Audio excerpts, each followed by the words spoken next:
several seminars back, many seminars back, I just suggested that you might have coffee in these seminars, and it was dismissed just like that. And after the second time, you brought a pot in here. Only yourself. Okay, Malin, where's Malin? What? Malin, we have to have, from now on, we're having coffee in here. Or either Joel might to bring his. Right. Or maybe we can all just bring our own. We can all bring our own. That's absolutely correct. Well, Tom, I'm glad you reminded me, because I didn't remember you were actually suggesting that. I dismissed very quickly. Well, Malin will take care of it. Mary. I'm Mary Mountcastle. I'm a student of Tom Lambus from the C. Smith Reynolds Foundation. But I would never be so rude as to bring that up. Oh. You did say you're a student. I'm a student of Tom Lambus. So. Well, we can learn that later. Meant to. I'm Bobby Hapgood. I'm the director of the North Carolina Network of Grantmakers. I'm Kate Alport. I'm the executive director of the Health Research Alliance. It's based at the Boris Wellcome Fund. I'm Catherine Burnett. I'm the program officer for the Community Trust and Community Funds. Susan, I don't know whether you remember me, Alden Dunham. I certainly do. Long since retired, after 25 years at Carnegie Corporation, New York, and Carnegie Foundation, Philanthropy. Great to see you again after many years, yeah. To give my best to Allison. Definitely, we'll do it. I'm Bruce Cunningham, the director of the Sanford Institute, and I apologize, Ms. Joel never told us about the coffee. Well, I don't really think Tom ever told me about the coffee. That's beside the point, because usually I pick up on something like that. But in any event, he said it, I will go abide by it. I'm Chris Mayer, a professor here in public policy and the director of graduate programs. Krista Gossett on the faculty here as well. Haven't seen you in a while. Lessman, I'm the coordinator of the Duke Foundation Research Program and future coffee procurer for the Foundation Impact Research. And I should also add, for the benefit of those who don't know, that Malin is going to be married this Saturday. Congratulations. That's right. And then she's going to bring the coffee. When I get back from Aruba. Where we all want to go at this point. Oh, yes. Barry? Barry Varela. I'm the case writer for the Duke Foundation Research Program. Ginger Saul, I'm on the board of CARE and World Wildlife Fund. I'm Barbara Goodman, director and president of A.J. Fletcher Foundation. Hi, Susan. Hi. I'm David Dodson with NDC in Chapel Hill, North Carolina, understudy to the man next to me. Mark Meeks with Self-Help and Center for Responsible Lending. I'm trying to get a tie that go out to Joe and clearly indebted to Ford Foundation and Susan's leadership, and he's a great fan. I'm Sarah Chasnovitz. I'm a 3L at UNC right now in law school. And I also have a small fair trade business, Zebra Crossings. And we're about to launch an ethical wedding web portal, but I'm not sure if ethical weddings is the way to keep it right. So if anyone has any ideas. Okay, now we're going to go about the back of the room. My name is Andrew Holton. I work with the UNC program on public life, and I'm also a former student of Tom Lambus. I'm Crawford Goodwin in the economics department, and I think Susan and I arrived the same month as you in the Ford Foundation. January 70, January 70, almost. Right. I'm Todd Keller with Philanthropy Journal, which is an online newspaper published by the Fletcher Foundation, headed by Robert Lee. I'm Anirudh Krishna, faculty here at the Sanford Institute. I work on poverty and democracy. Richard Schwalbeck, I'm a professor in the law school at Stanford. I'm Kudo from South Korea. I'm a PC scholar. And I'm Steven Chen. I'm a student assistant professor freshman in our law and public office. Julia Carboni, doing Masters in Law here at Duke. Speak a little louder. I couldn't hear you. Sorry, Julia Carboni, doing Masters in Law here at Duke. I'm Yana Bobodin. I'm doing my master's at the law school as well. Good. Well, welcome everybody. It's a pleasure to have all of you here and an honor to have Susan here. I was thinking about what I would say. You've all received her resume, but just to add a little bit of overlay to that, as you've just heard, Susan has been at the Ford Foundation since The Pleistocene era. well, since 1970. And during that period of time, she has provided leadership, and especially when she became the president of the Ford Foundation recently. But I want to say that just as by way of background, that over that period of time, Ford has had a number of programs, some of which have had particular incidents here at Duke. And as we sit in the Terry Sanford Institute, I think it's appropriate to point out that that our graduate program in public policy was started with a grant from the Ford Foundation. And Fritz, who is the director of graduate studies in that program, will tell you now that not only has the program thrived, but it now, if I remember correctly, you correct me if I get it wrong, Fritz, but we now have the median of the GRE score of the students in the graduate program in this class, I think, is the highest of any of the public policy programs in the country. And which is really, when you think about that, that's the same 30 years basically. That grant Really came impressive. in 1970, I want to say 73, basically. So it's roughly during that period of time. But it's not the only reason. Susan has been very attentive to in the field of foundations and nonprofits. There aren't many foundations around the country that worry about the infrastructure of the nonprofit sector, or worry about it and put money into it. And Ford is one of the very few foundations that has historically done that, and Susan, during her leadership as president, has continued to do that. So that Ford is one of those foundations that's been there, being supportive of the nonprofit sector and the institutions of the nonprofit sector. Those of us who follow what happens in the nonprofit sector right now know about the re-emergence of the independent sector as a major organization. Well, Susan was on the search committee for the presidency of the independent sector, and I think is in part, some of us would say largely responsible for the selection of Diane Aviv, who has basically transformed that organization and has been leading the effort, working with Congress in a way that I think the independent sector has never done since the days of John Gardner. That is emblematic of the fact that if you look around in the world of foundations and follow it carefully, you'll see that foundations historically have had very little interaction with the political process, though the political process, particularly at the federal level, has been extremely influential with respect to the laws governing foundations and frequently to the disadvantage of foundations. Susan is, without question, the leading foundation president who has taken the initiative to develop relationships there on the Hill, going to Washington frequently with no purpose other than simply to go around the corridors of the Hill, meet members of Congress, meet the appropriate staff people, the kinds of things that anybody would want to do if they wanted to build a constituency there and to get to know people. There is no other foundation president in the country who has done what she's done to the level that she's done it. Individuals have done it as well, but nobody on a regular basis has ever done that kind of thing. And that's that's something that all of us who are involved in and care about the nonprofit sector have to value enormously. That somebody in Susan's role would take the time and energy and really plunge in. And to the extent that we were able, the sector was able to work out an agreement with Congress on the payout rule, this is the person who was responsible for leading that effort and really negotiating the final decision to the extent that it's final at this point. So when I say that all of us who are involved in the sector have just a great deal to be thankful for, there are a lot of data behind it, behind that conclusion. I also, as a personal matter, want to say that Susan was one of the first people who recognized the need for a book like the one I've just written and was very supportive together with the Hewlett Foundation and the Packard Foundation in doing it, which I just simply call your attention, this will look like the book that I wrote, but it's not. This is the case book, which was written by Stephen Schindler and Scott Kohler. This is the first time I've seen a copy of it when I arrived in my office today, because it's the one that's print on demand. So you have to order it in order to get it. But it's a print on demand compilation of the 100 cases that Stephen and Scott wrote that really backed up the research in my book.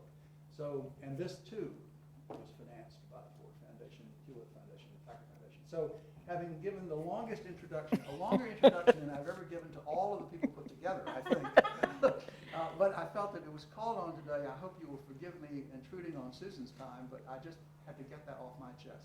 And I want to welcome you with great enthusiasm. Thank you very much.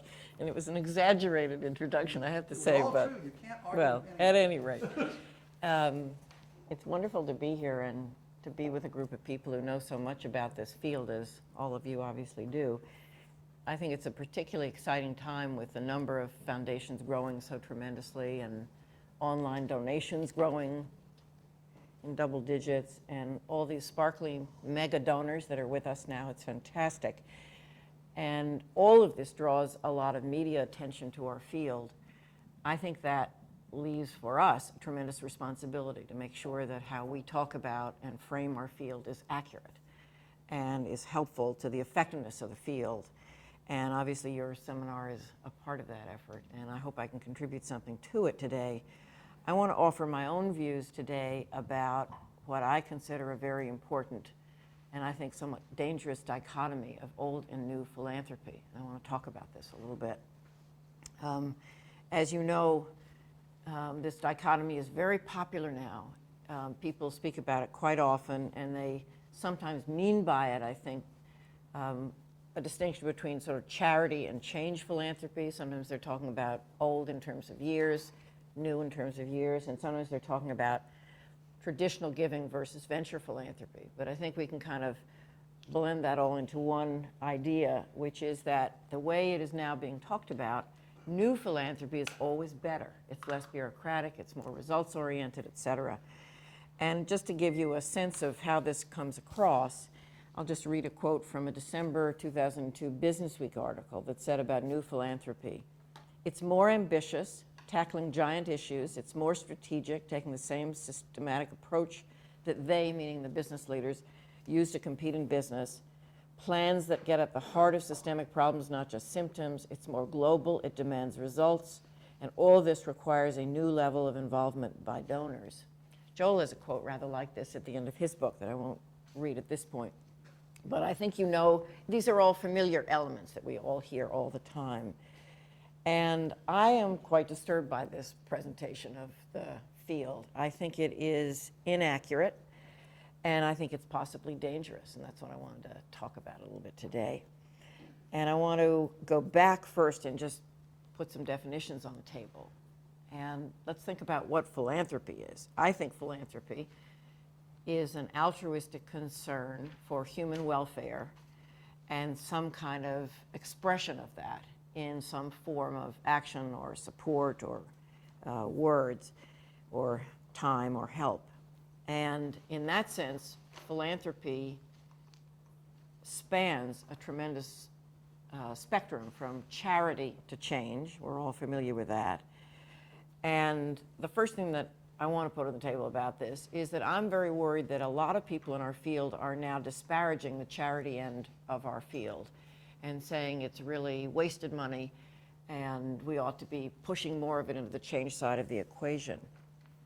And I think that's a complicated judgment to be making about somebody else's philanthropy, particularly since I don't think there has ever been a society on earth that didn't have tremendous examples of suffering amidst its people in trouble in one way or another. And while we work to get at the root causes of whatever causes that suffering and trouble, people need care and they need attention and they need support. And so I think we ought to be very careful about disparaging the charity side of our field. And when we see that in the media or in presentations, really question it, because charity is a perfectly respectable part of our field. The other end of the spectrum that I think probably most people here are interested in is the change end of the spectrum, change-oriented philanthropy. And I think we have decades of experience of it in our country, even hundreds of years of experience with it in our country. And I think the most important thing, just as background again to remember, is that people in change-oriented philanthropy have a variety of ways of working in that area. You adapt your strategies and your timelines to fit the problem that you've chosen to get some change in. And just to give a couple of examples, if your objective is to have all elderly people in a community getting a flu shot before winter, then you have a sort of short, urgent timeline and you get after that as best you can. If your objective is to create a new kind of institution, I was looking at the casebook, the Police Foundation created by Ford, or the Monterey Bay Aquarium created by Packard, then you probably are looking at a 10 to 20 year time frame with a set of institution building activities that are a little more patient and time spent doing them and some longer terms. And then third, if your objective is to build in an authoritarian, a formally authoritarian state, or an authoritarian state that's beginning to open up a little bit, governmental and civil society organizations that express democratic principles, then you're going to have many decades of work ahead of you and a lot of trial and error and a whole lot of different efforts, that components to it. I think it's important to remember that spectrum, because that spectrum gets simplified, oversimplified now a great deal. And now let me go back to the business of old and new philanthropy particularly. And let's ask, what is really new? Is it new, as Business Week asserted, to be aimed at root causes, to be results oriented, to be global, to be using business practices and have donor engagement? Well, we've had many, many generations of work aimed at root causes of giant problems in our field, giant problems. If you think about one that Ford was involved with, the Green Revolution, that was a giant problem, and years of work at the root cause of hunger and productivity. If you think of the hundreds of foundations that have worked very carefully and strategically to renew inner city areas, and done so consistently and carefully over years, there's another root cause, giant problems. If you look at the foundations that sustained and strengthened work of the civil rights movement, or the human rights movement, or the women's rights movement, or the gay rights movement, there are probably hundreds and possibly thousands of foundations that have done this work, again, aimed very high, giant problems, trying to get at root causes of discrimination, root causes of disadvantage. And the last example I would put on the table, because we all sort of recall something we all know, the thousands of foundations that helped the anti-apartheid struggle. Nothing could have had higher aims and be more aimed at root causes of giant problems than that. And so to me, when I read these suggestions that the work of what's referred to as old philanthropy, who did all this kind of work, that it lacked ambition and was sort of not results-oriented, it doesn't square with me. In fact, I find it inaccurate, ahistoric, and maybe even insulting to the people who really put their reputations and profession on the line to do this kind of work for decades and decades. So if it's not new to be ambitious about aims and results, is it new to use the business model? Because that's another part of what we hear. And I don't think that is particularly accurate either. If you go just to one element of the Ford Foundation, I start with that because I know that best. Lou Winnick, person at the Ford Foundation, invented the program-related investment in the 1960s, the use of foundation funds for business purposes that served a social purpose, and thousands of foundations have been using loans and loan guarantees and equity investments in that form since the 60s. There are all kinds of examples where foundations use their money in a business format to invest in low-income housing, affordable housing, micro-enterprise, and banks that support micro-enterprise for decades. That's what the Grameen Bank partly got the Nobel Prize for. And there's a lot of work that actually investing in for-profit organizations that serve a social purpose. And I'll give an example that Ford is involved in right now, and it's typical of a whole string of things we've done.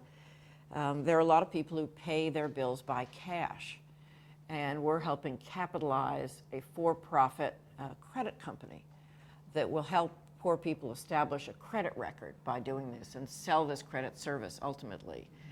And we've done a lot with Martin and others who are here, where I think the niche that foundations fill in using business principles really is where for-profit organizations misperceive the level of risk, and where the foundations come in and do a business deal in a sense to show that the risk level is misperceived, and then the business follows through after that. That was LISC, and that was the loan guarantee deal we did with you all. So maybe that isn't what's meant by people who say using business practices. Maybe what they mean is strategic planning, being careful about what your aims are, having some kind of benchmarks and feedback system, and then using that to adjust your strategy as you go along. I actually don't think that is very new. I think there have been lots of foundations that have done that. They haven't been perhaps as explicit about it as we see now being done, and we didn't have a lot of firms helping us do it. There are all these now planning firms that circle around us, but I think there were lots of examples of that. And so last, is it then new to be global? Because that's another part of the big definition we keep hearing, and I don't think that's new at all. There are loads of big foundations, Carnegie, Ford, MacArthur, that have been global for a long time, but there are also lots of small foundations. Rockefeller Brothers Fund was global almost from the start. Some of you will remember the Kunstadter Family Fund, Jerry and John Kunstadter, and they didn't just work internationally, they worked globally. So that part of it doesn't really compute for me either. So I've asked myself, okay, if I reject what Business Week says, what is really new here? How do we think about that? And I think there are two that are obvious and one I'm not too sure about.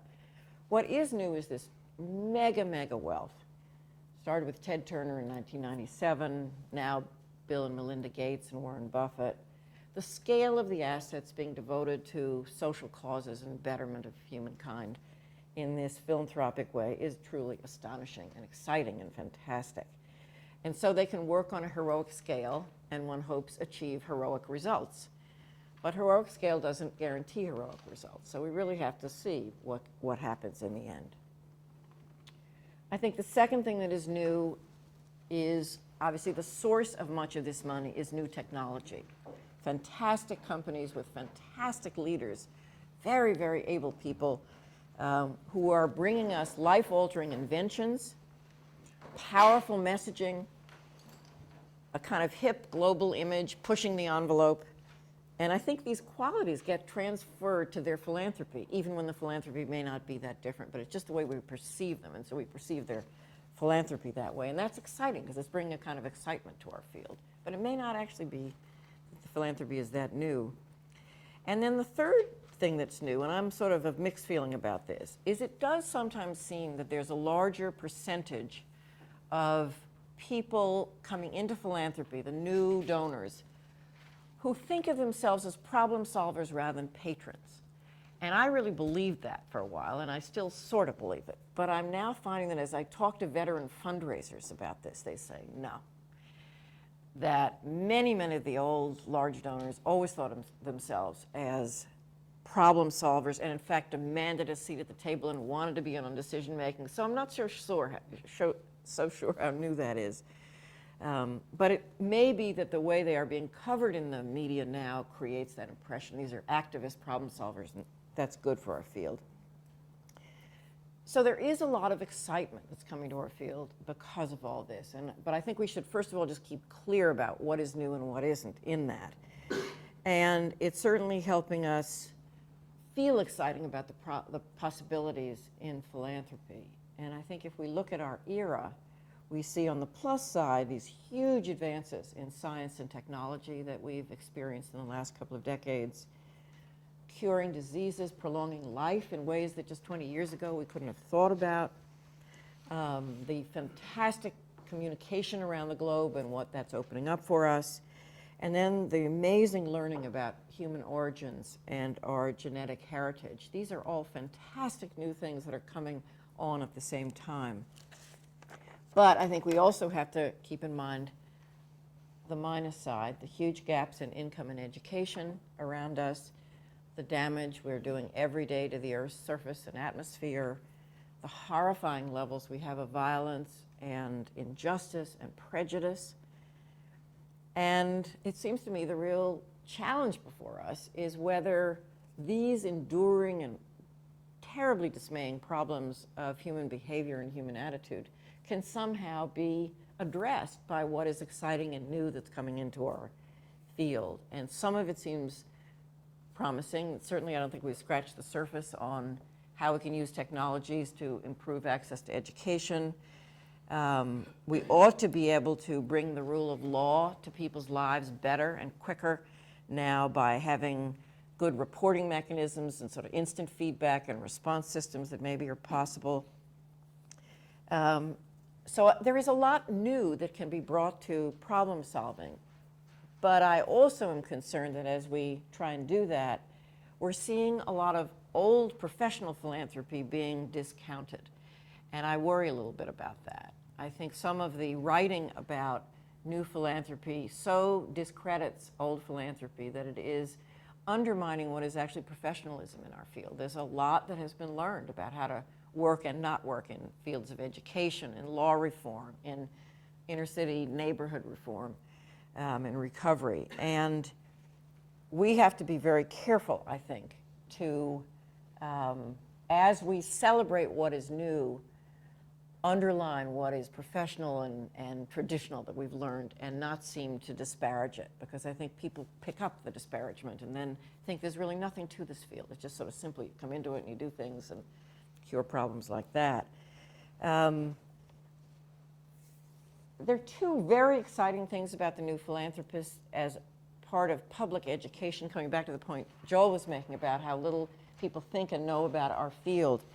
I think because they are so mediagenic and very powerful communicators, that there's a real possibility that they can help remind our country about all the things we now take for granted that came from the nonprofit world, because I think we tend to forget that, whether that is settlement houses, whether it's community development corporations, or whether it's activism around AIDS. Activism around AIDS has probably done more to bring attention and new medical research and change in the AIDS field than anything else, and that came from the nonprofit community. I would like to see the new donors talk more about the role of charity as well as change, because as I said earlier, I think that's at risk and something we want to not disparage. And then I think we need their voice defending the most controversial part of change philanthropy. A lot of us do work that is on very sensitive topics and controversial topics, or very new topics that no one sees the value of. And when someone doesn't like that work, the easiest way to disparage it is to say, why are they wasting money on this marginal thing or this highly controversial business when in fact there's so much poverty in the world and we ought to be just dealing with that in a straightforward way. And I think we need the voice of entrepreneurs and people who broke down barriers of knowledge to say we need people picking up sensitive topics, working on them in a very careful way, taking things that are too hot for government to look at. We're involved in one right now that's very interesting. Ford is working in Vietnam on the topic of Agent Orange, and our hope is over time, through a series of things that we're doing, to try and find ways to help that country cure this very sad legacy of the war, which is still being passed on genetically generation to generation and just doing terrible things. And it's a very sensitive and complicated topic, as you can imagine, and it's a perfect role, I think, for a foundation. And yet, there are people who would say, you know, why bother with this? It just isn't going to go anywhere. So I think we can use I hope we can hear the voice of and use the support of some of the new philanthropists in defense of this kind of work, because they really can help us. I want to end with three big worries I have, though, about the old, new, traditional venture framework that I see and I think we ought to all be concerned about. And the first one is I see more and more foundations picking up what they think is the venture model or the business model and pushing their work into 3 to 5 year frameworks with very clear objectives, quantifiable outcomes, and they're very donor driven.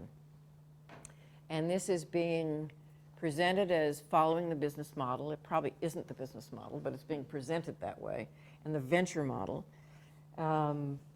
And there are foundations now that will say we will not do, used to do lots of different kinds of things, and now say we won't do anything that doesn't have a sort of 3 to 5 year time frame to it. That's where we're going to be useful. And I think that's okay for some foundations to do. I'm not against that. But I worry that it's kind of a snowball now that's beginning to roll around in our field and gain some power. My worry about it is that I think it miniaturizes ambition. And I think our foundations are real beacons of idealism. And they're there to raise complicated and work on complicated topics and support brave and courageous people in the society who decide to take up some really ambitious and long-term things. You could not have produced the work that many foundations did supporting the anti-apartheid movement or the US Civil Rights movement had we been pushing it all into 3 to 5 year time frames. It just wouldn't have turned out that way. And so I'm worried about miniaturization of ambition for a lot of foundations that ought to be very ambitious and very idealistic. Second, I'm worried about foundations more and more driving all their own initiatives. You hear this also, that we are not going to just sit there and take in some proposals. We're not going to say what we're interested in and then see who comes to us, but instead we're going to design everything, put out protocols, people can apply to fit into that protocol. And again, nothing wrong with some foundations doing that, but I think there's a drift to more and more foundations doing that, and I think it's partly driven by staff and board frustration with how long change takes and wanting to have a kind of signature and a brand that they can call their own and be known for. And what's worrisome about it for me is that if I look back on my 40 years at the Ford Foundation and think about what I'm really proudest of all the things that we did in those 40 years, half of them are things we sort of hatched in the foundation, although that was never done in isolation. But 50% of them are things we did not have a clue about, never thought of. Someone walked in the door and we thought, my God, what a fabulous idea that is. Like Muhammad Yunus, exactly, exactly. No one sat in the Ford Foundation and said, let's build, a bank for poor people in Bangladesh. And the more you present yourself as a driver of foundation-led initiatives, the more you are going to shut out innovation coming to you, and that's a loss because we're supposed to be sources of support for innovation. And I also think politically in the end, it cuts off the people who should be arguing for your existence. If you're not really interested in what other people are doing, why should you be there? So I think that's very, very worrisome. And the third worrisome part of this, I think, is if we accept, as many seem to, this old, new, bad, good dichotomy of philanthropy. It's not a very long stretch to say, well, and we're actually hearing this now. Why don't we let the old ones die? Why don't we just force them to die, in fact? Let's raise the payout or let's time limit them to 100 years, whatever, pick a time, whatever your favorite time is. Because if we know they got old, ossified, and bureaucratized, and bored, and boring, and all that, and the new sparkle is coming on all the time with new money, isn't it better to just have the sort of survival of the fittest pageant in philanthropy and just have that happen to us all? There's a lot of people who believe this now. I think that's a very worrisome thing. And, I'm glad we have the Nobel Foundation that's over 100 years old. And Alfred Nobel had an idea creating that foundation. I'm not tired of the Nobel Prize. I think it's doing wonderful things for us. And it's interesting that the Nobel Foundation doesn't exactly follow Alfred Nobel's will. I went on the internet the other day and read the will, and you probably know this, but the will says that the prize should be given for the person or persons who in the prior year did the most for mankind. Well, obviously, they don't do it that way, and nobody's terribly upset about donor drift or whatever that might be called. It's a sensible choice that they made to do it a little bit differently. And I'm very impressed with Ben Franklin. He probably was of the discounting Native Americans who had their own kind of philanthropy, but of the founding people in our country, he created one of the earliest foundations. It's more than 200 years old. Again, I'm not tired of it yet. I don't know how you all feel. He started out with a very specific purpose, and that was to support for a number of years young apprentices getting into trades that they couldn't afford to get into in some way. And then from that it went and it created the Philadelphia Institute of Technology and the Boston Institute of Technology. And his writing about this provided that after a certain number of years, the trustees were free to do what they wanted because he couldn't possibly foresee what was going to be needed. And it continues to fund people who are getting into technical areas who can't afford the training, and it's a wonderful thing. And it's adapted itself. So I sort of worry when we begin hearing these people saying sunset. You know, what possible social policy is a good thing that's going to drive these things out of our world? I certainly don't want that. And when I look at the social problems that I grew up on and spent much of my professional life working on, we haven't made enough progress on them. And whether it's poverty or prejudice or whatever, I'm glad there are foundations still there and donors still there who've been doing this for 50 or 100 years and want to keep working at it because they know something. And it takes a long, long time to bring about change. And so I think the bottom line of what I'm saying is I think we have to be very careful not to oversell the venture model or not to swallow it hook, line, and sinker, or maybe it's a fake, it isn't the venture model, but the perversion of the venture model, because I think it does promote the distortion of things that we know are really effective. And we got to be careful not to be overly captured by it. We need all kinds of skills to bring about the changes we all know our societies need. And one part of that skill is business management skill, and another part is human interaction skill. And I think it's important to remember that in the last century, some of the great leaders who brought about the biggest changes, I think of Mahatma Gandhi, Nelson Mandela, Martin Luther King Jr. These were people with a powerful moral vision, with an amazing expressive power, and a great, great physical courage and determination. And they got a lot going that wouldn't have been gotten going through the venture model. So maybe I'll end there. Kick off the discussion very nicely. The floor is now open for questions, comments, agreement, disagreement, whatever. Who wants to lead off? Alden? I'll say comment, absolutely. As a representative of the old, very absolutely. I hope someone who doesn't have gray hair will agree with that. We have a new person here in the foundation field, and she was just asking me before we started, what do you look for? What's it all about? And I said, people. You don't want to get involved with all the kind of newfangled business models and so on. Exactly right. No, I think it's great stuff. And I ask you a question which is a little bit different. Mm-hmm. While I have the floor. I'm aware that in Michigan, the Attorney General has been going after the Ford Foundation. And First question. I don't know what it's all about, but I'm curious what your take is and what the implications are, if any, for other foundations. I think it's actually a very good question because state attorneys general are part of the regulatory system. And there are more and more activist state attorneys general looking at philanthropy now. So what has occurred in Michigan with us, I think, is very likely to occur in other places. So it's a perfectly good question. Many people in Michigan believe that the Ford Foundation was set up with a charter dedicated to Michigan, and that the foundation, having moved out of Michigan, funding around the world, with no Ford family member on it, is therefore a case of mission drift or donor intent, failure of donor intent.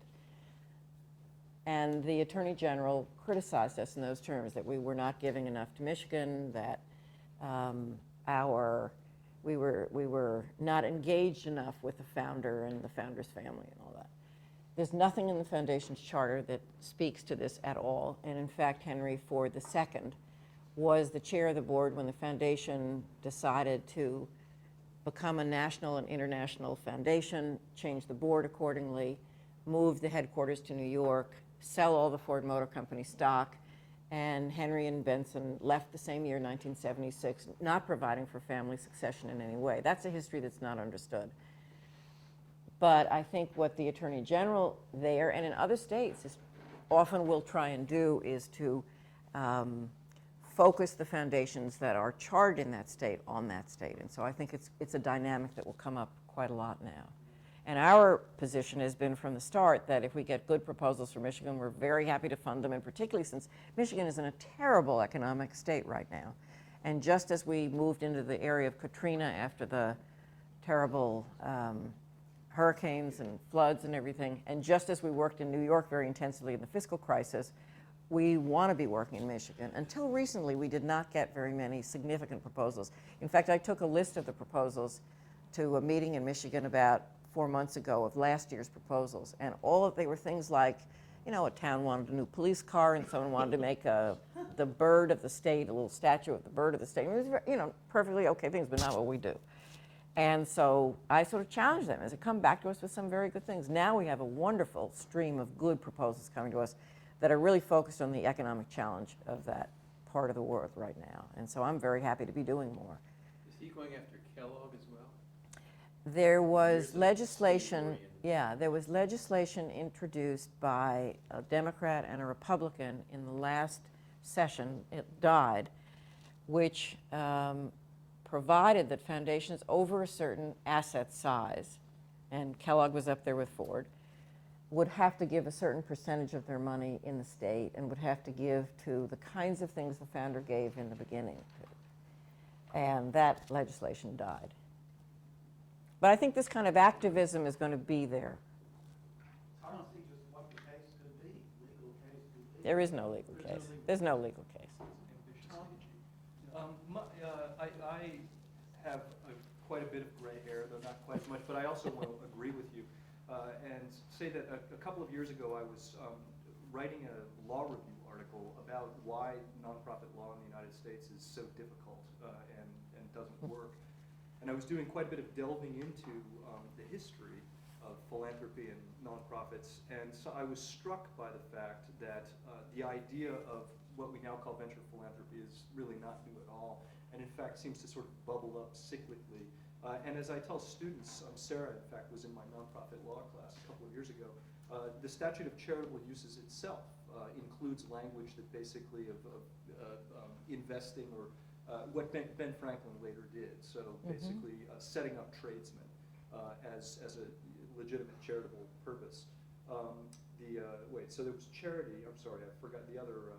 But why do you think it catches hold so much then, if it's truly not? Well, let me, the other part of it is the sort of, something else that I saw that was cyclical going all the way back to Elizabethan England is this condemnation of what you referred to as the sort of charitable end of the spectrum. And what writers used to refer to as the giving of promiscuous alms. And what I found, what I saw is that really going all the way back to medieval England is that every time suffering and poverty reaches the middle class, it becomes sort of societally acceptable to engage in promiscuous alms. So that, for example, in our history, during the American Civil War and the Great Depression, it became okay to just help people, to use wealth to help people who were suffering, but then, as the sort of the pendulum swings, such charity becomes condemned and people talk much more about root causes. So that's all to say that in my reading, I perfectly agree with the conclusions that you've come to. But that's very interesting, your point about the middle class. That's a very interesting thing. My comment follows Greg. I also agree with almost everything, but I wanted to push you a bit on this issue of charity, because one of the cases against charitable end of the spectrum might be this promiscuous alms, some sort of moral hazard notion that you're causing more harm than you're doing or something like that. But it seems to me there are at least two other critiques that are significant. One is that if you want to get poverty, charity is the least efficient way to get at it. In other words, they're sort of with limited resources,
Yeah. What's your reaction? I guess I start at a different point. I think that's why I started with the definition of philanthropy, being a very broad definition. I think philanthropy represents a very simple idea, that the success of one can support the hopes and dreams of others. And that can be done in whatever way the successful person wants to do it. That's what's so wonderful about it. And I think that's a fantastic driving idea in society. We have a very diverse country. We have a tradition of options and choice as sort of our political culture here. We really say everything's okay to do unless you can prove that it does some real harm. That's kind of the belief that we have as a society. And so I'm not prepared to tell people how they should use their money. It just doesn't seem to me part of the culture that we have here, the way we should do it. A confusion I have, and I'm trying to think through myself, is this public-private business. Foundations are private institutions with a public purpose. We kind of occupy this odd space between business and between government. And I'm not sure I have not satisfied myself as to what I think the obligations in that sort of blended space really is for accountability, for information sharing. We certainly owe more to the public than private businesses do in terms of information, but I don't think we owe the same thing that we owe government, that government owes to the public. But we live in the information age when everything is supposed to be on the internet.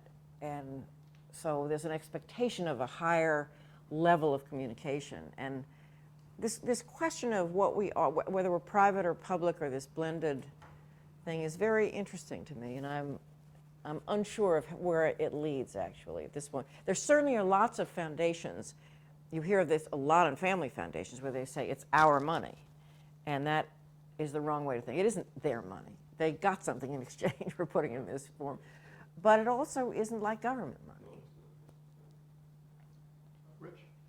I want to build on that earlier question about efforts by states to assert a little more control over organizations that are, after all, nonprofit corporations chartered in those particular states. We kind of agreed pretty quickly that there was no legal basis for this, but that's what legislatures do, is they make these things legal by enacting laws. Right. And they've got a certain amount of leverage over those that are their nonprofit corporations. And given that most attorney generals are in some stage of running for governor, Yes. you have to think that they're picking up on something that resonates, or that at least they think Absolutely. resonates with the general public. So I'm just curious as to the Ford Foundation's own kind of worst case scenario planning, but also if there are others around the room who have given some thought to this. What would be the response if that bill had not died in the Michigan legislature? Well, there was interestingly quite a lot of critique from within Michigan about it, because there were donors in Michigan, Julie Cummings is one, whose father, Max Fisher, had died a few years ago, and they were creating a foundation. And her mother said, I don't want anyone to tell me where to give my money. I'm going to take this, I'm not going to create it, I'm going to take it to Florida or Delaware. Exactly. So there was a real reaction against it from some people saying, I want to decide where this money goes, not some government official. Okay, but that's the best case scenario. The worst case scenario is that doesn't work and Michigan does pass a bill like this. Is there a sort of, You already is there a chartered. Delaware, Well, is there then- a Delaware equivalent in the nonprofit world? And Sure. what about But how you can't easy is it necessarily pick up and leave. Exactly. How easy is it to do the liquidation reincorporation? It depends state to state and who's watching and all kinds of things. But I think there would be constitutional challenges, first of all. I mean, that's the first route you go, is it? What grounds exactly? I'm not sure. On interstate commerce, on all kinds, I'm not a constitutional lawyer, but we have certainly talked to people who felt there were strong issues that could be raised about this. Any movement for a kind of federal chartering of charities? Not that I know, do you? Not that I know, not since John D. Rockefeller lost his effort to get the Rockefeller Foundation chartered by Congress. Yes, right. 3 times. Right. We had the Carnegie Foundation for Advancement Teaching chartered by Congress. Yeah, that's right. But I think you will see more regulatory, as the IRS is not as strong as it really needs to be to regulate our field, you're going to find the states more and more active in this. And some states, there's really very little oversight. There's one state I know of, I won't name it, where the charities fall under the agriculture department. So it really depends on how well structured the state system is. Martin, we're going to get your reactions to another possible danger of thinking of philanthropy exclusively as venture philanthropy. It seems like to me, when it moves from being right in the middle of this private entity but public purpose, that it becomes dangerous. And I use the example of hospitals. Yes. When hospitals became more and more business-like, it became easier for governments, and we actually have seen this in a number of places where hospitals that converted from being nonprofit to for-profit, the local government or the state government literally captured the surplus from it, and they took it as a replacement for tax dollars. It was literally, and sometimes you don't have to do a taking as direct as the Michigan AG attempted to do, but instead you make things so burdensome that people change form. So the Fannie Mae and Freddie Mac right now, the real challenge for this, which is a private, for-profit corporation with a somewhat public purpose, there's this effort, literally intentional, to load it down with so many constraints that it will voluntarily convert to a form that is more acceptable. And I fear with foundations that if you really say, well, we are going to be only a business-like entity, that it makes that kind of conversion, that kind of confusion about the role, such that it really can be taken over in a way that is, I really think it's dangerous decades from now. What keeps a foundation from being converted like credit unions have been, or like savings and loans were, or like hospitals have, and others? What is it that has not had that kind of conversion in foundations? And I think it is partly that they have not become so active as business-like entities like the new, I don't call it new philanthropy, I think of it as adolescents. They are literally some of the new money. They're just, it's very young, inexperienced. You know, when I read the stuff about Amidyar, that debate about, between he and Eunice, about, well, everything should be able to be a business, and he thought Ramin qualified. But Eunice came back and said, I think trying to make money off the poor is obscene. Right. That there's a level of debate that perhaps we, the old, if I include myself there, we haven't really parented, the new have come on so young, that they're rebelling in the same way that adolescents do from the older parents, it seems to me. Well, I think what you're worried about is exactly right. I think this conversion issue, the hospital example is a perfect one. I agree completely about that. But I think the new donors are very varied. Some are quite sophisticated and some are not. And, you know, every institution starts and you have to learn by doing and trial and error. And so the earliest years of the Ford Foundation are not the prettiest years either. So I'm very sympathetic to that. I have Mary and Jason and Crawford, and then I'll come back to Sonia. Well, picking up on that, because I can't go back to medieval and times, but when you were talking, I too was thinking, well, it is cyclical, because when I first started getting involved in philanthropy, I was thinking the funding exchange, and there were all these young people, a lot of whom had inherited wealth, who were starting up foundations saying, oh, the old foundations, they're so fuddy-duddy, they don't know how to do it, they don't know how to bring in their grantees, and it was much more, it was a different philosophy about philanthropy, but I think it was equally as challenging. They just didn't have as much money. And I think that's such an important and sort of staggering component of sort of the venture philanthropy part, is just the level of the resources. Well, and that's wonderful, too. No, but so my question fabulous. was going to be, and I guess then the other comment that I wanted to make was, I just always find it so ironic that the conservative foundations, which I think are so credited with having helped create the conservative, movement of the last couple of decades, didn't follow any of this venture philanthropy, anything about setting benchmarks. I mean, it totally dismissed. Their whole strategy was very, very different from sort of, that had a very long-term view, providing operating support with very little accountability.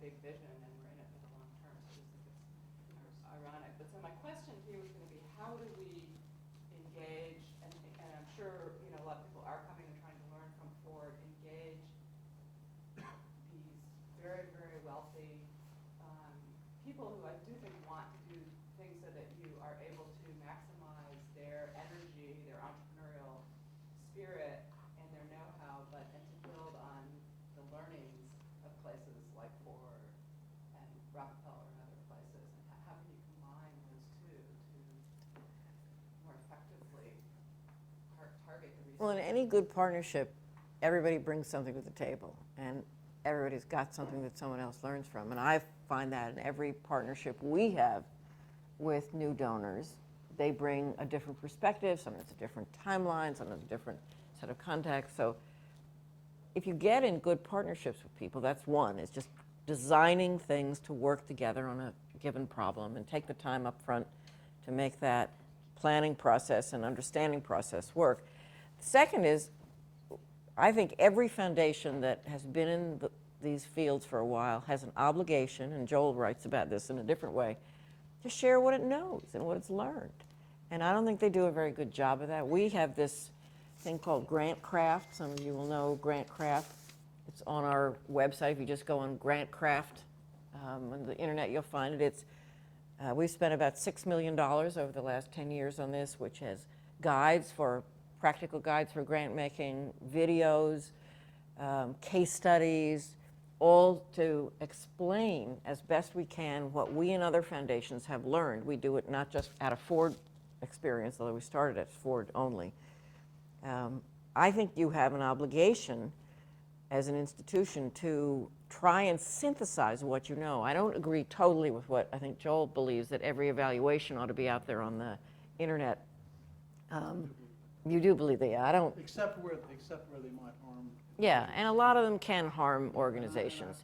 That's an exception. Yeah, so you either have to really boil it down, Right. or you have to then synthesize and generalize what you've got and produce it in a form and make it freely available to people. But you really have to do that. And then some of the evaluations, we have one that's been in the press recently of about $25 million of work we did in Russia in higher education reform. And we had a very thorough, evaluation is about 4 inches thick. And we just had a seminar about it with some of the other foundations who were funding at the same time. And it talks about failures and it talks about success, and some of it's pretty pointed. And I think occasionally you can put those things out and they won't harm a person. I want to interrupt the queue just a second to pick up on Mary's question, which where I thought you were going was what efforts have you made, or has Ford made, to work with some of the mega donors, the new mega donors? And that's what I thought, and I guess I'll just tack on another question to that, which is Ford going, I know at one point you really explored the possibility of trying to interest people and giving you money for Ford to spend for them. Yeah, we're not doing that. I know you're not doing that, so the question is, have you changed your mind since Gates has really opened, and Pew have opened the doors at this point, soliciting gifts? Is that going to change, do you think? No, no. We have a nice amount of money to work with. Well, I would have thought that Gates had a nice amount of money too, as a matter of fact. No, I mean, I think it would be fine. If someone chooses to give us money, I suppose we'd think about that, but we're certainly not going to go out and ask for You it. have a department of donor No, services we like don't. you. Occasionally a cab driver says, I'd like to give you a few dollars. We have a steady stream of people, as many of the foundations do, who come through the foundation every week asking us, what would you do if you were me? Or how we want to work in education, well, you know. And so we have a constant discussion about that. We try and pair them up with the experts in education or environment or whatever it is that they're interested in. We also are forming some explicit partnerships along the lines of what I said before, but they're sometimes very hard to form because some of the very new and very large donors have a particular way they want to operate, and they want to do it their way, and you're sort of like a sidecar over here, but you know, you're not really sitting down thinking about how we're going to do this together. What do you bring? What do we have? How can we construct something that is better than just the two of us doing something in parallel? And So that's a little bit of a challenge still, I It's a think. big challenge. Yeah. Jason, I had maybe, I think it's. you ought to introduce yourself, because you weren't here when we went around the table. Oh, I'm sorry, but my name is Jason Scott. I grew up here, went to school here. I started a nonprofit here, and now I live in London, work for a firm called Generation Investment Management. It's a Generation. sustainable investment. So I'm a big defender of the old philanthropy in this room, because many of them supported many of the things I've done over the years. But I guess I'm a little, the flip side of Mary's question to me is, what can folks like Ford do to help, I guess, re-energize some of the older foundations that aren't doing very good work? So in a way, I find the new old thing, having worked kind of in the new and the old over the last 10 years, kind of old. Yeah, it's tiresome. They're so different, and some are the same, and some are good, some are bad. But I think the point you made about there's a certain reaction that is driving people to be concerned about the old foundations and what they're spending their money on is a reaction, and that the new donors want to do things differently is a reaction to this feeling that there are a lot of large foundations that are not effective. And I mean, Jolie talked about this in the book. So I'm wondering how kind of some of the leaders in the field who represent the more established foundations can encourage their peers who are laggards in terms of process, in terms of communication, in terms of effectiveness, to do their jobs better, because I think if you don't, other people are going to do it for you. Google's going to come in with $1 billion out of their company and totally change the way people are making grants around climate. It's completely dwarf, what other people are doing. And they're doing that because they don't see anyone else doing a great job. Now, that might not be fair, but they're reacting to the perception that old philanthropy isn't solving the problem. And certainly you represent folks who've been effective. What do you do with your peers? There's a lot of questions embedded in that, Really actually. what do you do with your peers who are just not Okay. effective? You talk to them a lot. You talk to their board members. You hope that the media cover the field. You hope that there is analysis. Until Joel's book, there's very little analysis of what is an effective foundation, what isn't. What are effective programs? We opened up the thing that produced Grantcraft was our internal training program. We were asked to include people from other foundations in our training program, and we've done that when asked, because we think we have we're, God knows, not perfect, but we have a way of talking about what's success, what's failure, what we think are some of the contributors to each in a systematic, analytic way. And so we expose that. But then we put it online because there were a lot of people who weren't going to come. I think this kind of investment is very helpful. But in the end of the day, it's about the board, and it's about what the board does in the institution and how it works with the senior staff. I think it's very unhealthy when the board and the senior staff get into an us and them kind of struggle, but there really needs to be a conversation about what are we trying to accomplish, how are we doing that, what's the bet we've made, however long it may take, how do we know we're making some kind of progress, and having an honest conversation about that. And boards getting out and seeing what the foundation does, kicking the tires. Our board is expected to travel about a week every year, either domestically or internationally. One year we plan the trip, the other they can go wherever they want, looking at grantees, they pick what they want to see. They go out, they visit the grantees, they visit with people who aren't grantees, they develop their own view of how strategic our work is. That's very important. And they also make a judgment about who our staff are and what kind of people they are. Because you can behave very nicely in a boardroom, but out on the road for 5 days, you really get a sense of who knows what they're talking about and who interacts well with people and what kind of partnership they really have. And our foundation is built very largely on trust. We have a huge delegation of authority down through the system. Our board does not approve any grants. They delegate all that downward. And so they have to be out there looking. And so it seems to me the conversation that has to occur is, why are boards not functioning as well as they could? And how do we help? There's a group of foundation executives that meets, and we help each other when we think we're in trouble or when we confess we're in trouble. We do talk with each other about it and form little groups to help someone out of a hole they've fallen into or that they have. I have Crawford and Sonny and David, and I'll come to you after, and then, and Todd. Okay, Crawford. Well, like everyone else, I like your story very much, but I wonder if you would consider the possibility that you could put a more positive spin on it. I mean, my sense is that the account you gave of criticisms of foundations that we see today is very much like what I'm familiar with from my little work in foundation history and my own experience, that there's always been this sort of tension, and I think it's generational more than cyclical. And it may be a very good thing. I mean, it may be what keeps foundations alive. I mean, when you and I came to Ford, Bundy was the new philanthropy, and we were all very critical of what he replaced. And so I mean, I think this tension exists both with young foundation staff coming in and also with young donors coming in. And it strikes me that if the ideas are really screwball, they'll be found to be so and will be eliminated. But when we see this kind of tension, it's probably a good thing. Well, I don't mind at all a few screwball ideas and some really good ideas come along. Well, usually get a passel of them mixed up together, and some screwball, some great.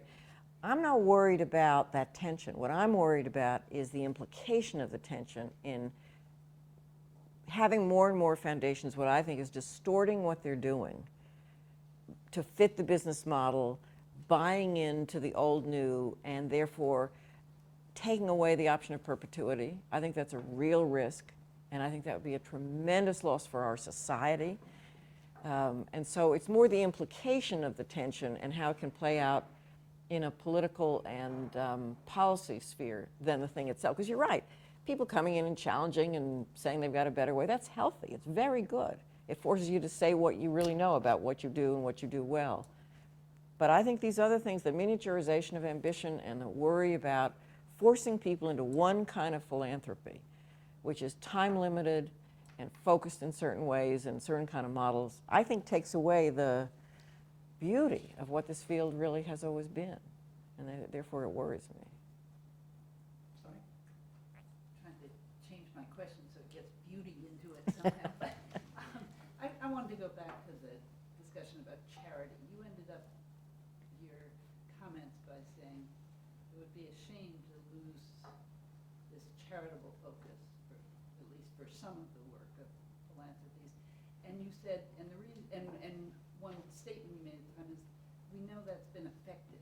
There's been effective charity in the past. So I just want to pick up on this effectiveness notion,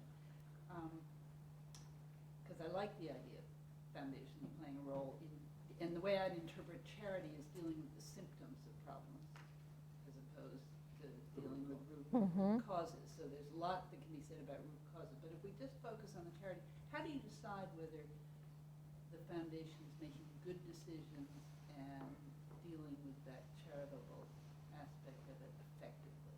Yeah. First of all, I wouldn't confine it just to foundations, because a lot of charity is pocket-driven kind of charity. But I think, for example, the creation of networks of women's shelters around the country is a great example of charity. It doesn't get at the root cause of why women are beaten by men or why children are abused or whatever, but we know there's a need for shelter and protection, and sometimes very extreme kinds of protection. And so it seems to me the thing you have to keep looking at is, have you begun to develop some kind of systematic or institutional response to what is a long-term problem?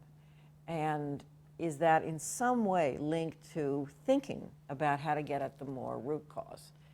Because you learn something from women in shelters, battered women in shelters. You begin to learn what their experience has been, what their histories are, what their patterns are, and you might then learn something about the men who are abusing them, and you can then begin to generate some ideas about how to get at a root cause. So to me, it's whether you are in a systematic way dealing with suffering in some fashion and doing it in an intelligent way that does protect and at the same time throws up some information that might be helpful in getting at the root cause. That's interesting. I think that's a useful distinction. David? Susan, there's say the greatest investment the Ford Foundation ever made in North Carolina was the $8 or so million it made to the North Carolina Fund, which was the vision of Terry Sanford. Because that fund went squarely at the issues of systemic poverty, race, and exclusion.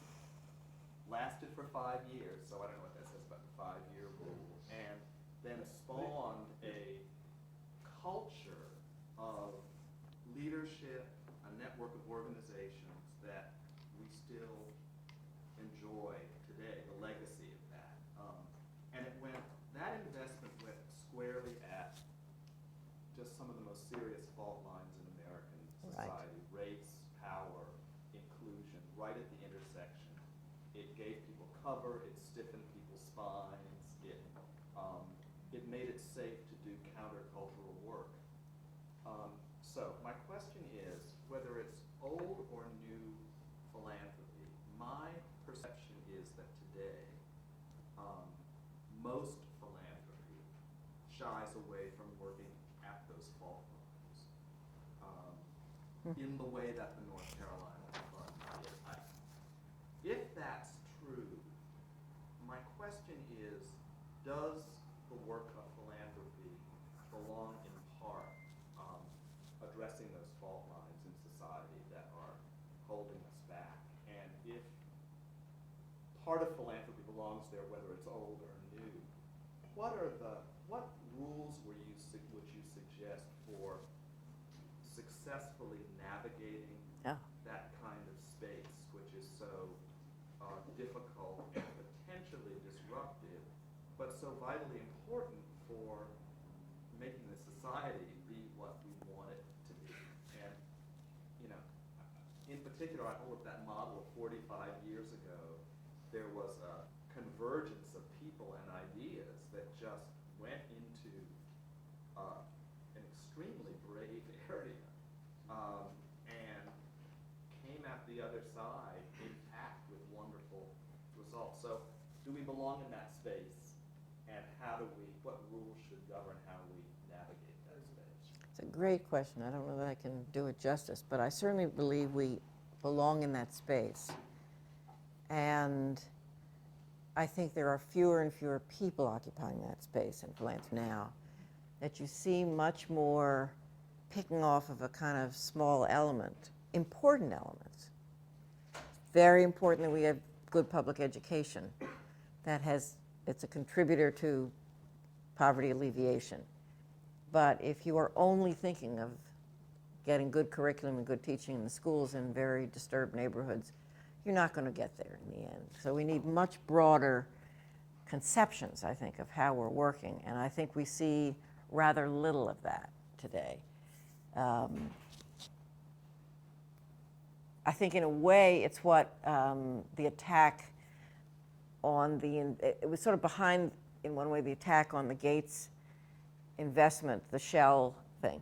Okay, so the child has been vaccinated, but meanwhile she's choking to death from what's all around her. So it's really getting to this larger framework. And if you define success in these rather narrow ways, like a new curriculum in math in 10 schools in the county, it's easier to say you've had a success, but it may not be significant in the end.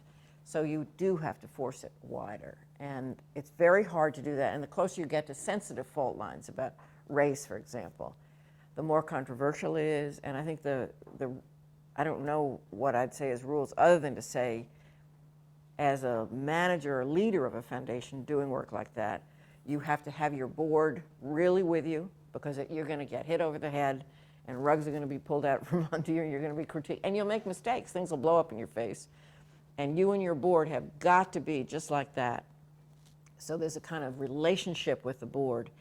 And you have to take your cues from people in the community, not sitting alone in the institution and trying to outsmart the strategy of somebody else, because it's people, in the end of the day, living in communities who are going to be working on the front line of this issue. So you have to have a very different kind of relationship, and I think a very flexible approach as to what you will fund, because you cannot possibly imagine all the things that are going to unroll in front of you. And you've got to have a nice treasure chest there and say, we're going to try this for a while and learn from it, and have people come in and talk with us a lot about it. But It's a wonderful question, because there just isn't enough work of that kind.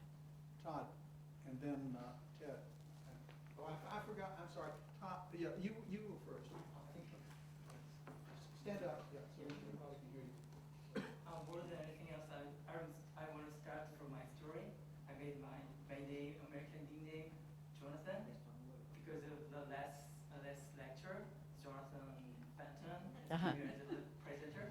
I got the image which the name means represent for their philanthropy. If you came earlier, maybe I might have the name of Susan.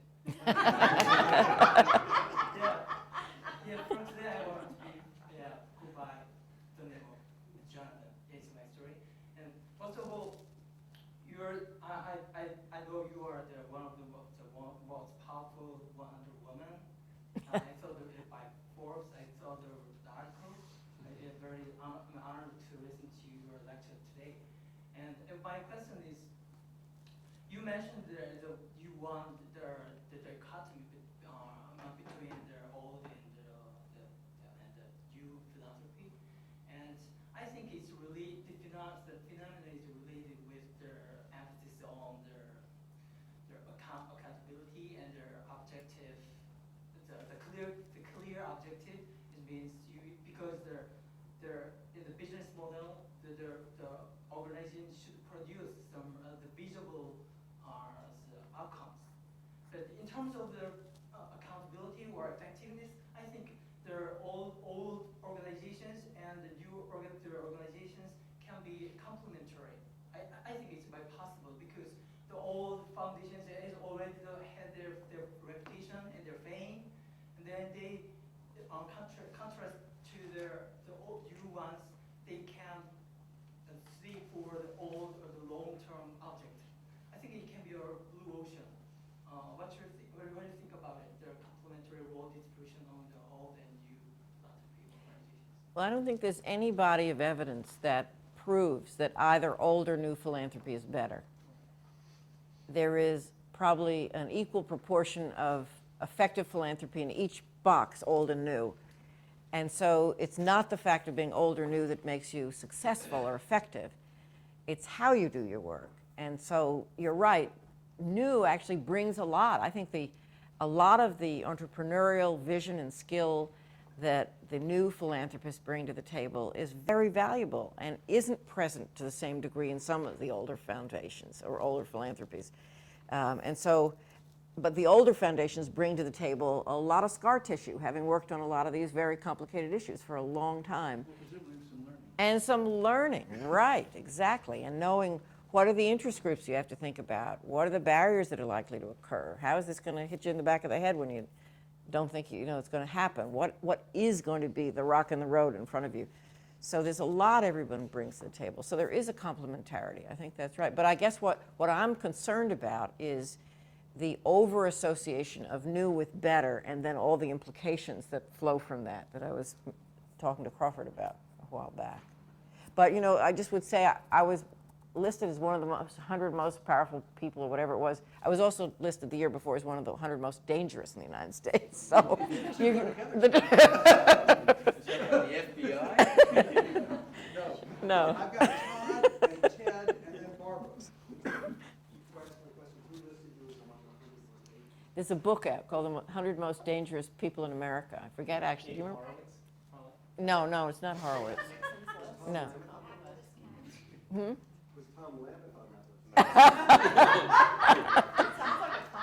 Yeah, I was in very good company, I thought, actually. I forget the author. My question is about communication. I mean, underlying what you said from the beginning was a real communication gap, which I've seen for a long time between how the media either understands or fails to understand and reports or fails to report what's going on in the world of philanthropy and the nonprofit world, and how the nonprofit world, including foundations, communicate their story, tell their story. There's just a huge gap there.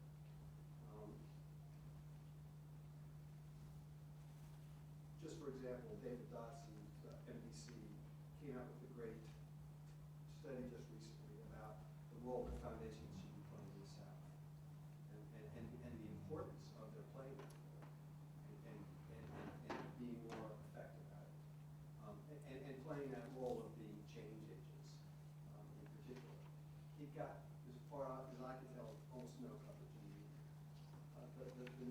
doesn't cover it, they don't care about it, they're not aware of it. They write about sort of big stories, celebrities and Bono and Bill Gates and that sort of thing. But on the other hand, they've got a lot going on in their industry, regardless of what media you're talking about. Journalism schools aren't teaching their students about the role of philanthropy. So there's plenty of fault on the media's part here. On the other hand, other than foundations and nonprofit organizations that have the resources, have people who can tell their stories to the media, they don't do a real good job of it. So there's just this gap, and both sides are at fault in varying degrees. So what can be done to close that gap? What can the foundation world do to try to improve that? I mean, you made several statements. One was, I'd never heard the term before, that some of these new philanthropists are mediagenic. That was a great phrase. But you also said at one point, I hope the field will cover, or I hope the media will do a better job of covering the field. And that's just hope. I don't know that it's actually going to happen. So what can the foundation do to help both sides do a better job? I think some of the change on the media side will come naturally because of the mega donors now. And because nonprofits are increasingly seen as playing very important roles in society, whether that is Muhammad Yunus inventing this whole new field of development, whether it is people doing track 2 kinds of discussions about the Middle East and how to bring peace there. And the mega donors are bringing much more attention to what is philanthropy. There's much more debate now, ideological debate about the field than there was for a long time.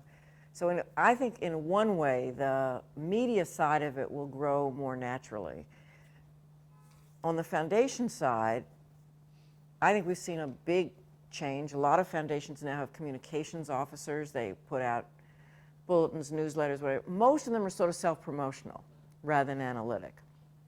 And I think it takes us back to what Joel is promoting, that it is helpful to find ways to distill the learning and get it out there and promote it, and then work with media so they will know to, when MDC comes out with a report of what foundations should do, there ought to be 5 reporters who people have really nurtured a relationship with to say, how can we get this out and around? I mean, it takes an activist role to do that. I think the independent sector panel was an example of this. There was all of this discussion about where regulation of the field should go, and there was a media strategy along with that, just at the same time we were talking to regulators and talking in the field. And you have to just do that. You have to be conscious about it and spend money on it. It is the case that if you look back, it's hard to look back past Buffett. But the truth is that before Buffett, the Wall Street Journal did not have a reporter dedicated to philanthropy. Now they got 2 reporters dedicated to philanthropy, and they write stories almost every day. Whether this will last for a long time, who knows? But the fact is, it really did target the attention of at least that newspaper, that in a way that nothing else before that had targeted it. Whether that will translate into effective coverage of philanthropy, I don't know. I think that some of the reporters there are doing good stories. And the fact that they're doing them every day and they're talking about things that happen in philanthropy, that's for the good. That may not solve the problem, but I've got Ted next, and I know that Ted, you're next, and then Barbara's next, and then Tom.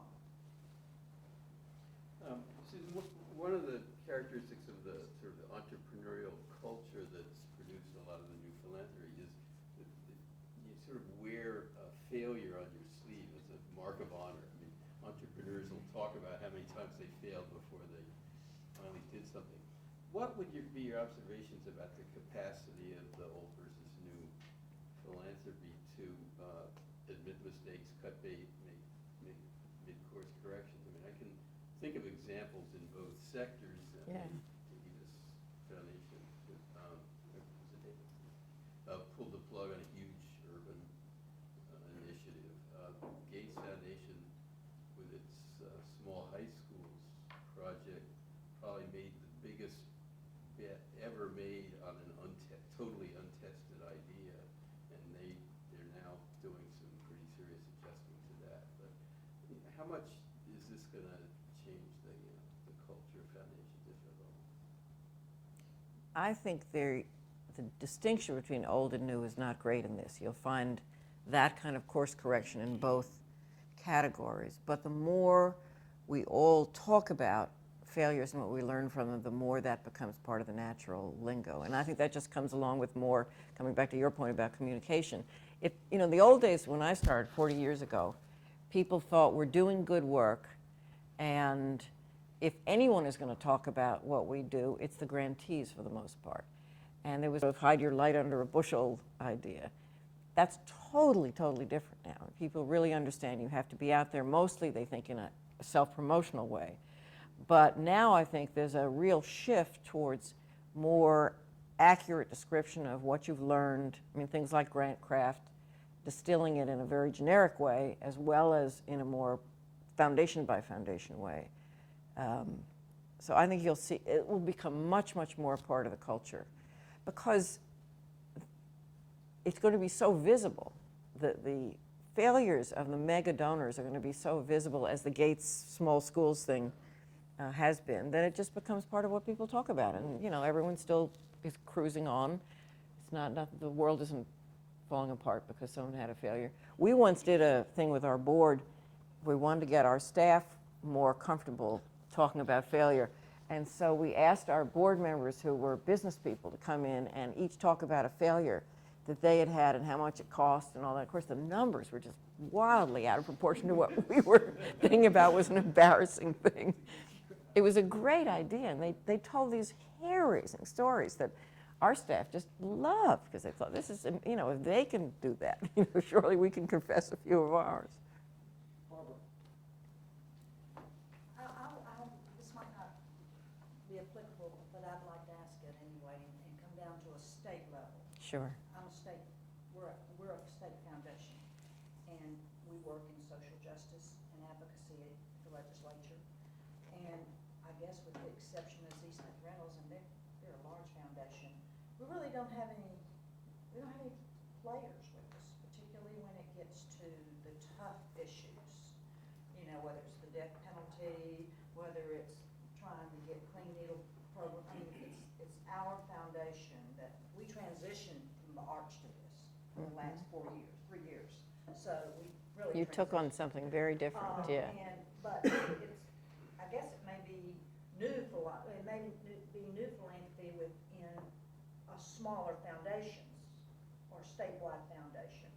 But there's such a need for it. I mean, there isn't an issue going on in North Carolina, and the more difficult it is, the more often we're asked, would you please be involved with this? Will you help? Will you do whatever, go to the legislature, whatever it is, and go to Washington, do whatever it is. But there's such a need because of the voice of foundation boards, foundations themselves. There's such a need when we come to social justice to sell the importance. It's great to give money. We give money. But there's also this other part of advocacy and affecting policy that is really rotten policy. Right.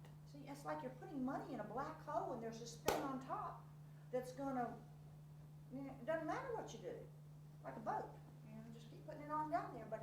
And if you can I believe we can get our legislators to do the right thing about, for instance, the illegal student situation. Let's take that as, that's a bigger one. Or in North Carolina, a clean needle program.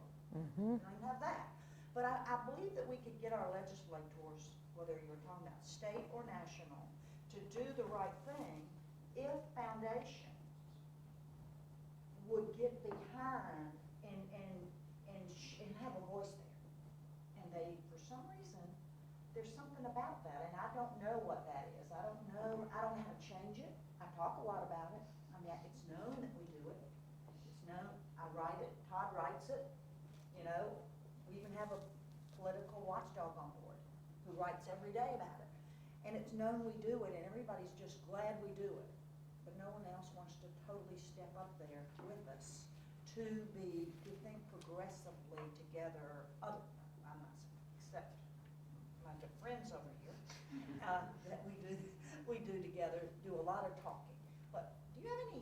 suggestions for that? I mean, who's gonna change, how are we gonna reverse things in this country? How are we going to get on a track about about everybody? You said foundations, it's about people. That's what we're about, people. But we aren't, our legislators are not thinking that way. We're not, as a society, thinking about all people.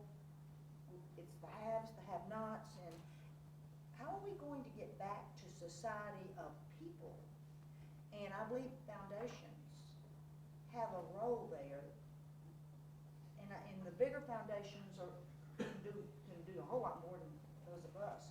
But it's frustrating not to be able to get the ear. I mean, everybody's glad we do it. But I don't see anybody stepping up and saying, you know, I want to be part of this. I want to be part of it.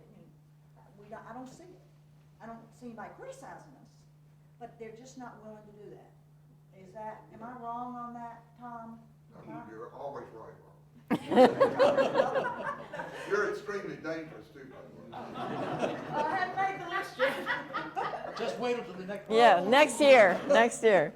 Many foundations believe that working on policy and being an advocate for something is illegal, that it is lobbying. And you know, and all of us know, there's a huge area there of permissible, legal, philanthropic activity. Exactly. I think we have to make that much clearer than it is, and we have to hold up examples of strategies and campaigns and efforts over several decades that would not have achieved the success they did without components of research, of advocacy, of litigation, of, the blend of things that it takes to change things. And I hope Joel's casebook, I haven't read all of it yet, but is that a place for foundations like Ford Foundation? Definitely. And others to say, okay, we're going to nationally work with with foundations.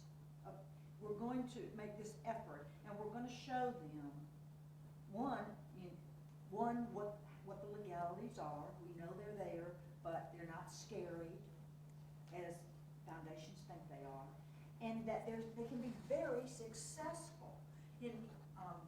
For instance, we work on the Affordable Housing Trust Fund bill, which has been, we've been getting $3 million a year in our housing in North Carolina forever, and we're working toward $50 million, and we are making progress because of a large coalition.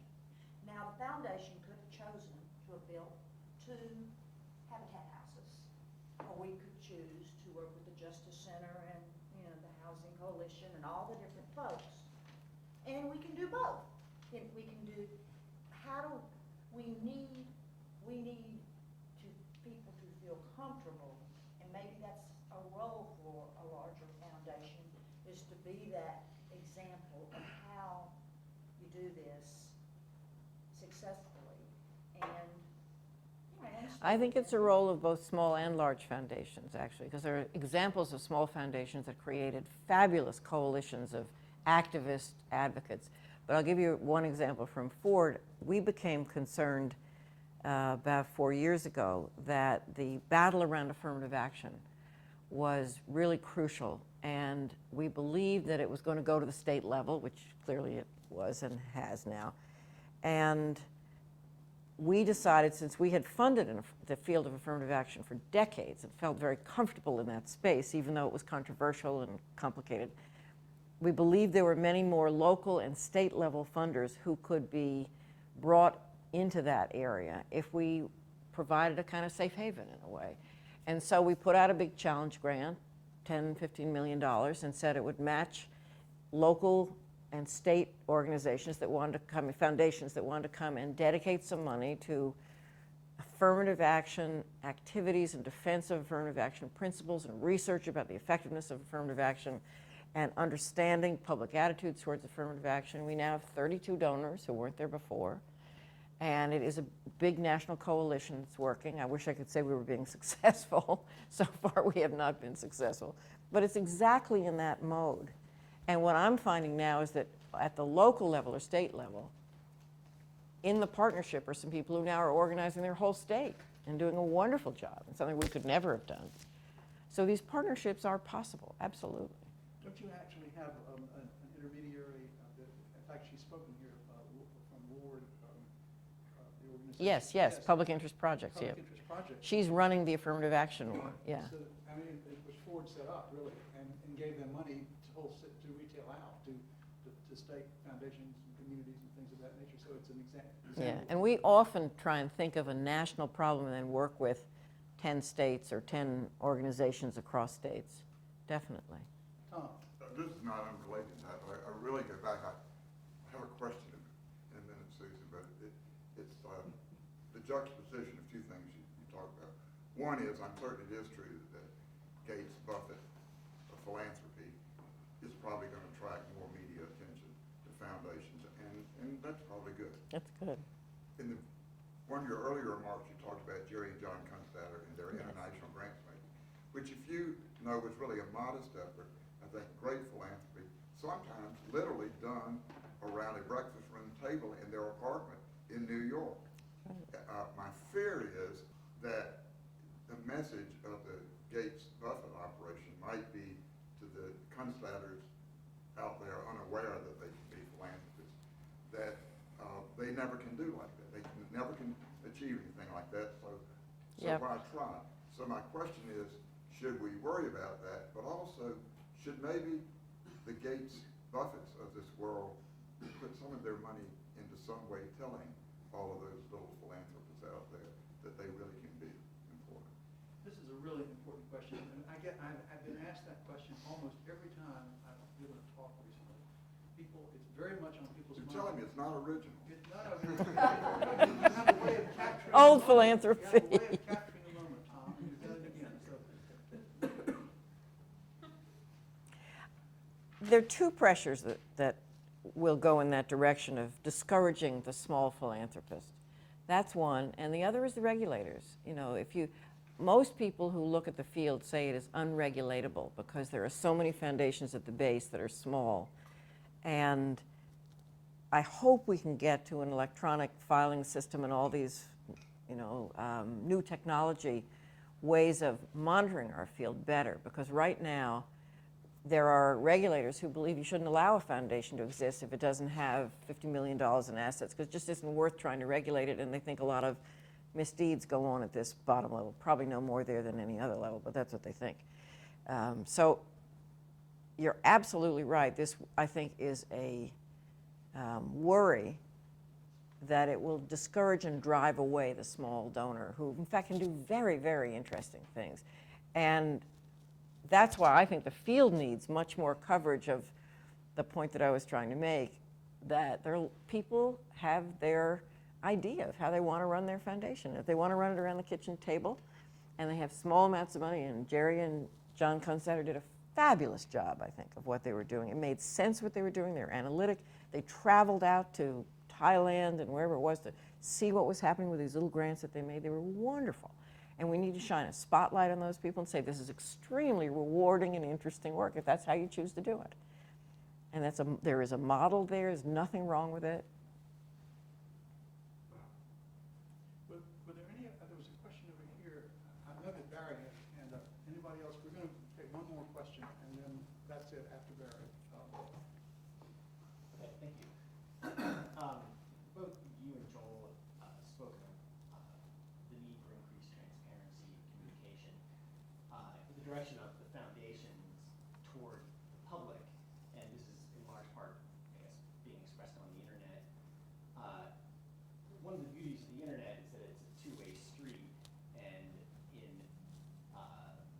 there are a lot of ways in which the internet enables the general public to communicate back to entities such as Amazon with reader recommendations and various social networks, blogs with comment sections that become entire communities. Right. My experience in looking at the websites of foundations is they do, almost without exception, tend to be one-way streets.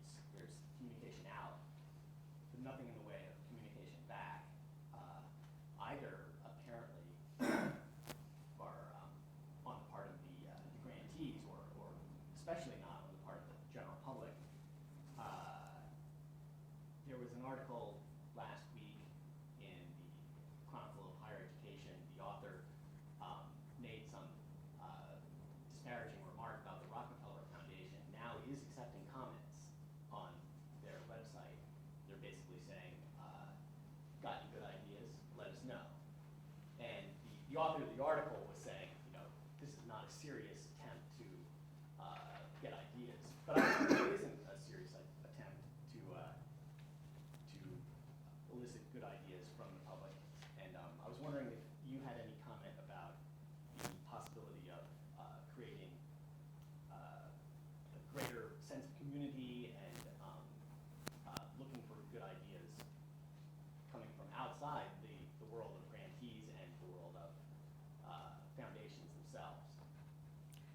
we get 44,000 written requests a year. That's just formal proposals, not just a letter that comes and say, I'd like to talk to somebody about something. We get, I don't know what the number is now. That's in the mail. The truck pulls up, you know. We now get probably another 10,000, I would think, through the internet. More and more people are saying that. I don't think the problem is a lack of flow of ideas in. You couldn't believe all the ideas that come. And the internet and the mail is only one kind of a portal. There are also tons of people who just show up downstairs in the bottom of our building and say, I want to talk to somebody. So there's a huge natural flow like that. They're all looking for money. They're all looking for their idea to be heard. It's not just a conversation that someone's having. And part of your comment, I thought, went more to the conversation side of it. You know, you want to ask a question, or you want to critique something, or you want to suggest another way of thinking about something. How do you do that? We probably can do a better job, but if you open that up, you've got to have people there answering that and answering it accurately. And if you're trying to keep your administrative costs down, you know, which we certainly do, you've got to think hard about opening up doors like that and what you're really going to, how you're going to man it, person it, you know, in the proper way. It's hard enough to answer 44,000 letters. Every letter that comes to us with a program idea gets a number, a form, it gets tracked in a tracking system. I mean, you have to do the same thing through the internet.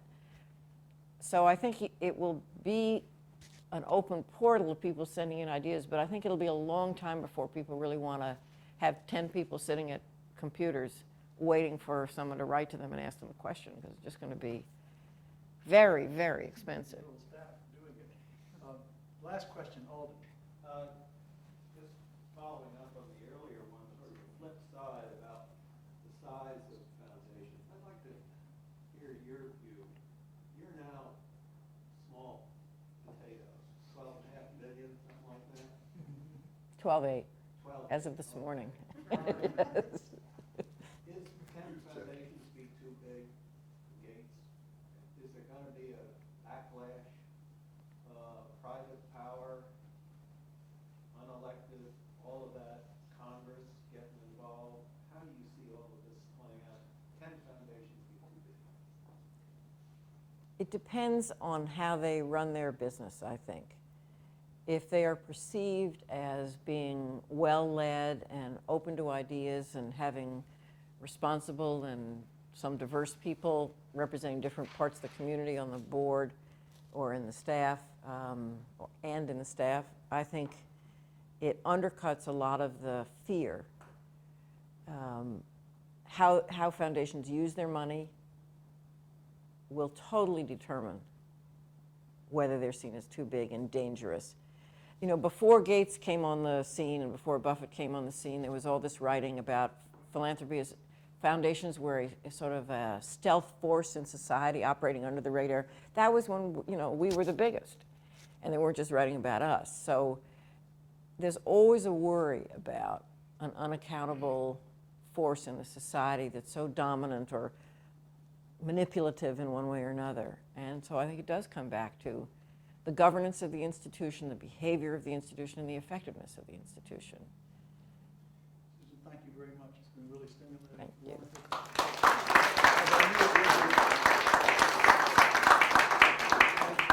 We hope that you'll come back even after you leave the presidency of the Board Foundation. Definitely.